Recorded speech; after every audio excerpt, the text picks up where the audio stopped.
This is topic 1, lesson 7. In this video, we're going to talk about limiting reactant, excess reactant.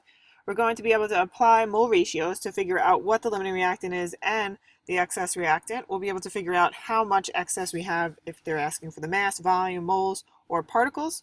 We're also going to be able to calculate percent yields using experimental and theoretical yields. So in a reaction, we could describe the reactants as being either limiting or in excess.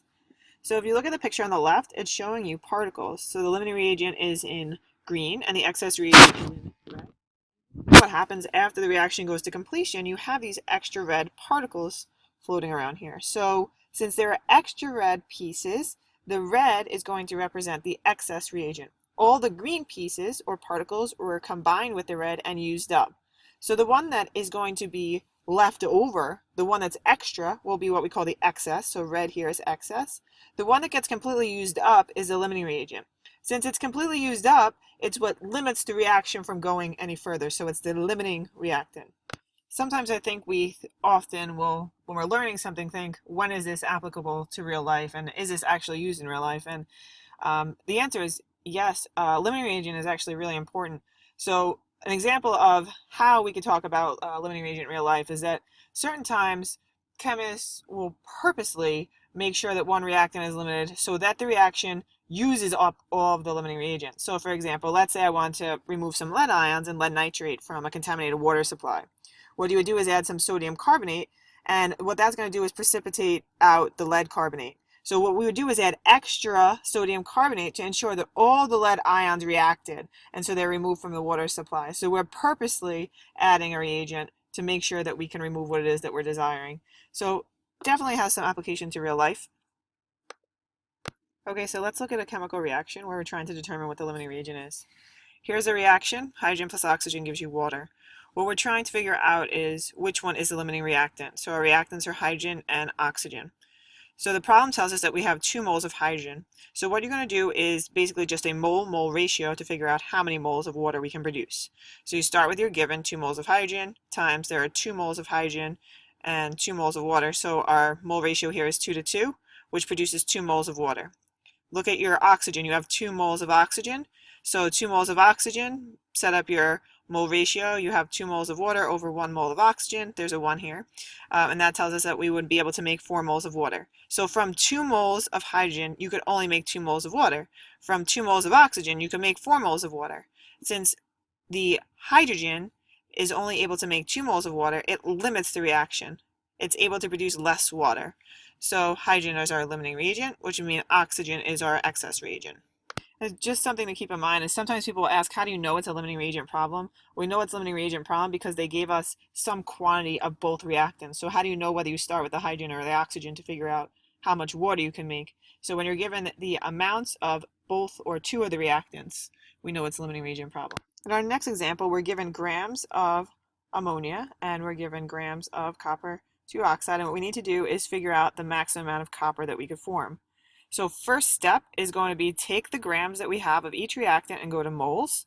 After we go to moles of each, we're going to convert that to moles of copper to see which one makes less copper. The one that makes less copper is our limiting reactant. So starting with the ammonia, we have 18.1 grams. We take that to moles by multiplying by our not using dimensional analysis here, 1 mole over 17.04 grams, we get 1.06 moles.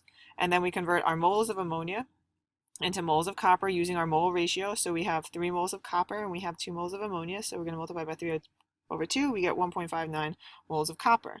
We're going to follow the same type of procedure for the copper 2 oxide. So we have 90.4 grams. We bring that into moles. We get 1.14 moles. And then we're going to use the mole ratio to figure out how many moles of copper that we can make.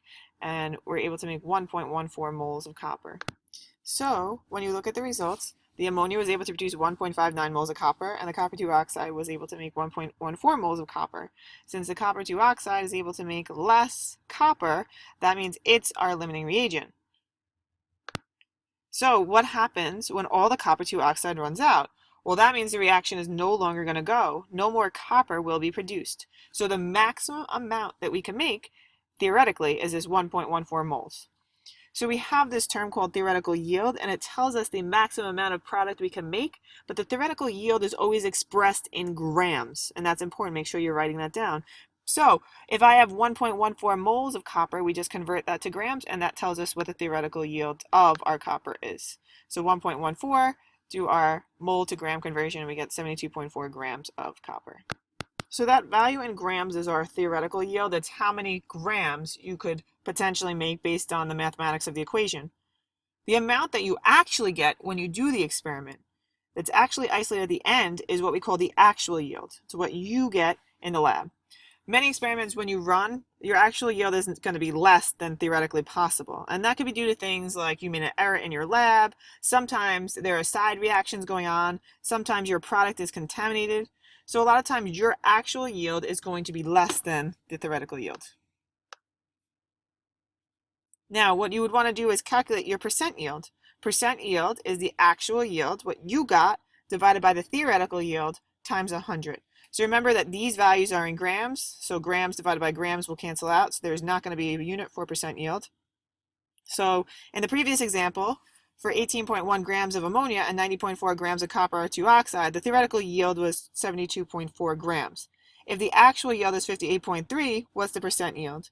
So it would be actual, 58.3, over theoretical, 72.4, times 100, which gives you 80.5%.